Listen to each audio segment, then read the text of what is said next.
क्या आपको याद है गुलशन नंदा, एक लोकप्रिय लेखक जिसकी कलम ने हिंदी साहित्य को प्रेम की अनकही सिसकियां दी, लाखों या दिलों को चीर दिया।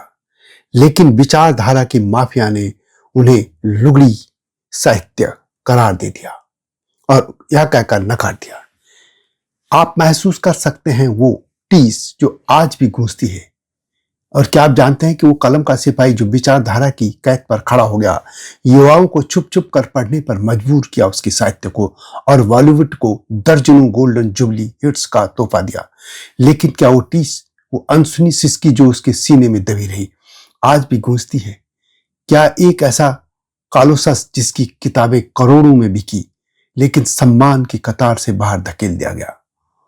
1929 में रावलपिंडी की धूल में जन्मा वो साधारण बालक जिसका परिवार विभाजन की आग में जल गया, खून से सनी सड़कें, बिखरे सपने और एक अनाथ सी उदासी जो रूह को कपा देती। दिल्ली में चश्मे की दुकान पर मजदूरी करते हुए 1950 के दशक में कलम थामी। सांवली रात, रक्त और अंगारे जैसे उपन्यासों से शुरुआत की, लेकिन 60 के दशक में जादू हो गया। अमीर गरीब, प्रेम त्याग की भावुकता, जन्म जन्मांतर का रोमांच, शायराना भाषा ने पाठकों को बांध दिया। झील के उस पार की 5 लाख प्रतियां बिकी। चीनी अनुवाद ने दुनिया जीती, लेकिन एलीट प्रगतिशील लेखकों के नाम पर साहित्य की दुकान खोले माफिया ने क्रांतिकारी नारों से साहित्य को कैद कर लिया। उपदेशों का अंधेरा जंगल, जहां भावनाएं कुचली गई, नंदा को पीछे धकेला गया, सम्मेलनों में बाहरी ठहराया गया। ये एक ऐसी क्रांति जो दिलों को कैद कर दे। 47 उपन्यास, 25 से ज्यादा ब्लॉकबस्टर, कटी पतंग खिलौना ने बॉलीवुड में तहलका मचा दिया।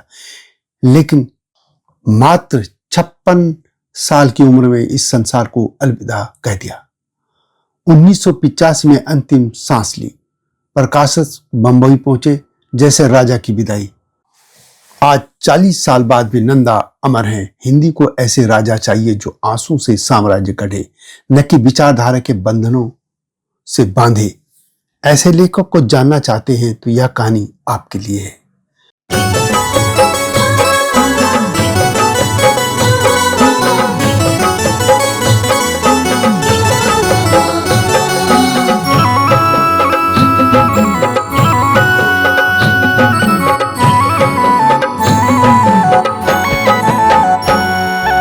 जय हिमालय, जय भारत। संसार भर में हिमालय लोग यूट्यूब चैनल देख रहे आप सभी का स्वागत है और मैं हूं भारत की राजधानी नई दिल्ली से डॉक्टर हरीश चंद्र लखेड़ा।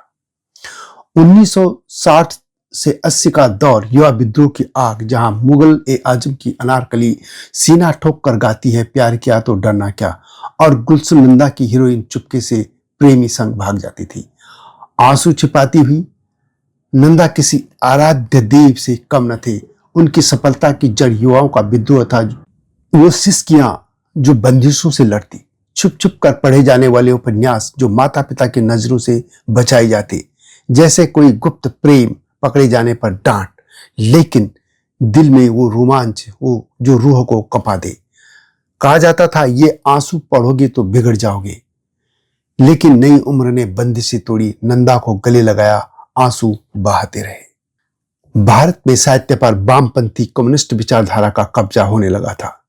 विचारधारा के पहरेदारों ने साहित्य को अपनी जागीर बना लिया, जैसा कोई अनाथ को लूट ले। प्रगतिशील लेखक संघ की दीवारों में छिपकर आलोचना को जहर बना दिया। नंदा को लुगड़ी साहित्य, फिल्मी कचरा कहकर ठुकरा दिया गया। एक मासूम सपने को कुचल दिया गया, जैसे कोई बच्चे का खिलौना फोड़ दे। सम्मेलनों में पीछे की कतार में धकेल दिया, जबकि उनकी रचनाएं पत्रिकाओं की धूल में सिसकती रही। परंतु नंदा ने बाजार ही नहीं, दिल भी जीते। पाठक उनके साथ थे। सिसकते हुए भी ये विचारधारा वाले बस चलते रहे, ईर्ष्या में जलते रहे। अपनी वैचारिक कलम से नंदा को काटने की कोशिश में वो खुद के सपनों को ही काट डालते रहे। पर नंदा ने साबित किया साहित्य दिल जीतने वाला हो, न कि उपदेश का पंपलेट जो आंसू सुखा दे। वास्तव में प्रेमचंद के बाद यह प्रगतिशील लेखकों का मंच पंपलेट जैसे साहित्य लिखता रहा, और लोकप्रियता हो या लेखन में भावुकता, नंदा के करीब कोई भी वामपंथी लेखक पहुंच नहीं पाया, न टिक पाया। इन वामपंथी लेखकों की किताबें लाइब्रेरियों में जाती रही, सिलेबस का हिस्सा बनती रही, लेकिन पाठकों के सीने तक नहीं पहुंच पाई। जैसे कि नंदा के उपन्यासों को लोग ढूंढ ढूंढ कर पढ़ते रहे, दूसरे से मांग कर पढ़ते रहे, माता पिता से छुप कर पढ़ते रहे। तो अब जान लेते हैं इस कोलोसस के पीछे के इंसान को, उस दर्द को जो जन्म से ही साथ चला जैसे कोई अनाथ की सिसकी। गुलशन नंदा का जन्म 3 नवंबर 1929 को ब्रिटिश भारत के रावलपिंडी में एक साधारण मध्यवर्गीय परिवार में हुआ। वह दौर 1947 का विभाजन, खून से सनी सड़कें, परिवार बिखरते हुए जैसे कोई सपना टूट जाए और अविरल आंसू बहते रहे। नंदा भारत आ गए, दिल्ली की तंग गलियों में बस गए जहां हर कोने में उदासी की साये थे। चश्मे की दुकान पर काम करते रहे, लेकिन दिल में कहानियां सिसकती रही। 1950 के दशक में लेखन की शुरुआती उपन्यास जैसे सांवली रात, रक्त और अंगारे, कलंकनी साहित्यिक थे, लेकिन भावुकता की कमी थी, जैसे कोई अधूरी सिसकी। फिर 1960 के दशक में जादू हो गया। अमीर गरीबी, प्रेम, जुड़ा भाई, जन्मांतर का प्यार, शहरी ग्रामीण रोमांस जैसे फार्मूले गढ़े जो दिल को चीरते चले गए। शायराना भाषा, काव्यात्मक शैली, संयोगों से भुने कथानक ने पाठकों को बांध दिया। नीलकंठ और गेलार्ड, दिल्ली के गेलार्ड रेस्तोरों में लिखा जैसे दर्द की डायरी ने जादू चल दिया। कुल 47 उपन्यास लिखे, लेकिन साल में सिर्फ एक। बाजार को गर्म रखने की चतुर रणनीति, धैर्य से भरी उदासी। झील के उस पार की 5 लाख प्रतियां बिकी। चीनी अनुवाद ने वैश्विक रिकॉर्ड तोड़ा। वे कब्रिस्तानों में घूमते, प्रेरणा लेते, मौत के साए में जीने की गहराई तलाशते रहे जो आंसू बनकर बह गए थे। नंदा का निजी जीवन सीमित था, पत्नी, 2 पुत्र और 1 पुत्री, लेकिन कलम ने अमर कर दिया। दिल्ली के होटलों में स्वीट बुक कर लिखते, मुंबई के बांद्रा में शीश महल बंगला बनवाया, प्रकाशक एडवांस के लिए कतारें लेकर खड़े रहते, कीमतें 100-200 से लाखों तक। प्रसिद्धि के चरम पर भी बेतहाशा न लिखा, धैर्य से बाजार संभाला जैसे कोई सशक्ति मां अपने बच्चे की रक्षा करे। 16 नवंबर 1985 को मात्र 56 साल की उम्र में अलविदा कर गए इस संसार को। अंतिम यात्रा में दिल्ली के प्रकाशक बंबई पहुंचे जैसे राजा की विदाई हो। नंदा ने साहित्य को सिनेमा से जोड़ा जैसे 2 टूटे दिलों का मिलन, आंसू से तर। 1960-70 का स्वर्णिम दौर, जब बॉलीवुड सपनों से तर था, जासूसी उपन्यासों को पीछे छोड़ रोमांटिक भावुकता का साम्राज्य गढ़ा।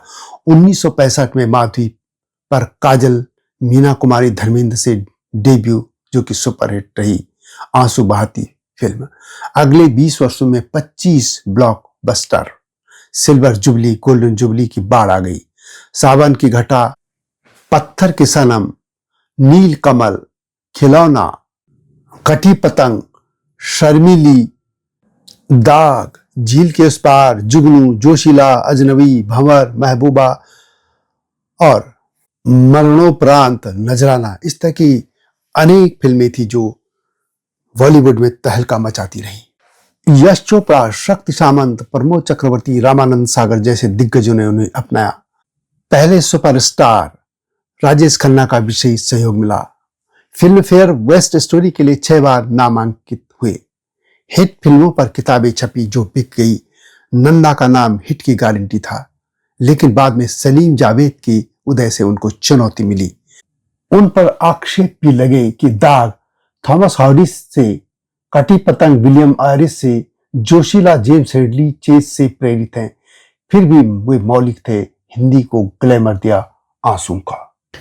फिर भी एक साहित्यिक टीस रह गई, एलीट सर्कल में अस्वीकृति रही। फिल्मी कचरा का ठप्पा जैसे कोई राजा को भिखारी कह दे। विचारधारा ने न केवल नंदा को ठुकराया बल्कि अनगिनत प्रतिभाओं का हक छीन लिया, जैसे अनाथ को मां से दूर। उनकी गहन रचनाएं बाजार से दूर सिसकती रही, पर रेलवे स्टेशनों पर छाई नंदा की किताबें लोगों को हंसाती रही, रुलाती रही। फिर भी सोचना यह कि यह कैसी क्रांति जो साहित्य को मार डालती है, अपने ही बच्चों को अनाथ बना देती है। और अंततः वही लोग जो साहित्य के तब ठेकेदार बने थे, आज वे भुला दिए गए, लेकिन नंदा अमर हैं, अमर रहे। लोकप्रिय साहित्य में आज भी नंदा की ऊंचाई को कोई छू न सका। हिंदी को ऐसे राजा चाहिए, न कि विचारधारा के भिखारी। गुलशन नंदा साबित करते हैं और करते रहेंगे कि साहित्य का राजा वो जो दिल जीत ले। आंसुओं से तर होकर भी नंदा अमर है, उनकी रचनाएं सशक्ति हस्ती जीती रहेंगी। विचारधारा की साजिश नाकाम हो गई। हिंदी को ऐसे राजा चाहिए जो दर्द को गले लगाए। हिंदी साहित्य को विचारधारा के भिखारी नहीं चाहिए। ये वीडियो कैसी लगी कमेंट में अवश्य लिखें। जल्दी आऊंगा नई गाथा के साथ, तब तक जय हिमालय, जय भारत। हिमालय पे पेड़ हो तो गीत गाएंगी नदियाँ, गीत गाएंगी नदियाँ।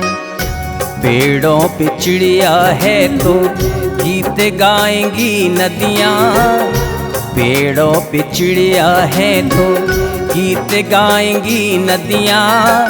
माँ की लोरी जैसे होते हैं नदियों के गीत।